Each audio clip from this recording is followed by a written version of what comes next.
चलिए हम लोग नया टॉपिक में आ रहे हैं, fraction and decimal fraction. Fraction and decimal fraction. सबसे पहले इसमें आता है फ्रैक्शन। फ्रैक्शन के बारे में जानने की कोशिश करते हैं।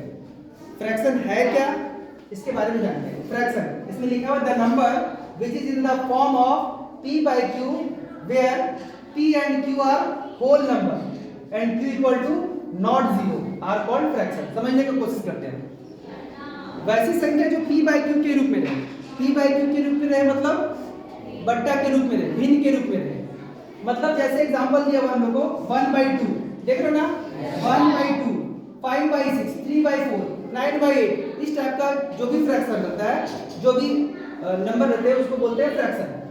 क्लियर? फ्रैक्शन इसका एक खासियत क्या है फ्रैक्शन, इसमें पहले ये जान लेते हैं कि ऊपर वाले फ्रैक्शन में दो पार्ट्स बटे हुए थे।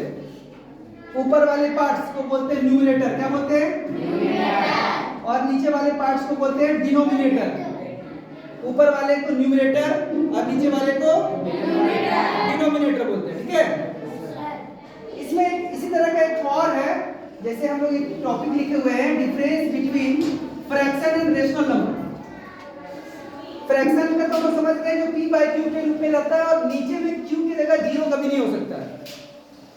मैं यहाँ क्या लिखा हूँ कि फ्रैक्शन क्या होता है, जैसे 7 by 8 ये फ्रैक्शन है, ये फ्रैक्शन है जहाँ नीचे में जीरो नहीं है और नीचे में जीरो नहीं होना चाहिए। ठीक है? फ्रैक्शन का यही नियम होता है कि नीचे में जीरो कभी भी नहीं हो सकता है। रेशनल नंबर में भी सेम है। तो रेशनल नंबर भी होता है जो p by q के रूप में रहता है और q की जगह जीरो नहीं रहता है, q की जगह उसमें भी जीरो नहीं रहता है। तो डिफरेंस क्या है फ्रैक्शन और रेशनल नंबर में? डिफरेंस क्या है अगर पूछा जाए हम लोग को तो बहुत छोटा डिफरेंस है। फ्रैक्शन कभी भी नेगेटिव में नहीं हो सकता है। फ्रैक्शन जो होता है वो कभी भी नेगेटिव में नहीं हो सकता और रेशनल नंबर जो होता है, रेशनल नंबर जो होता है वो नेगेटिव में हो सकता है, पॉजिटिव में भी हो सकता है। क्लियर?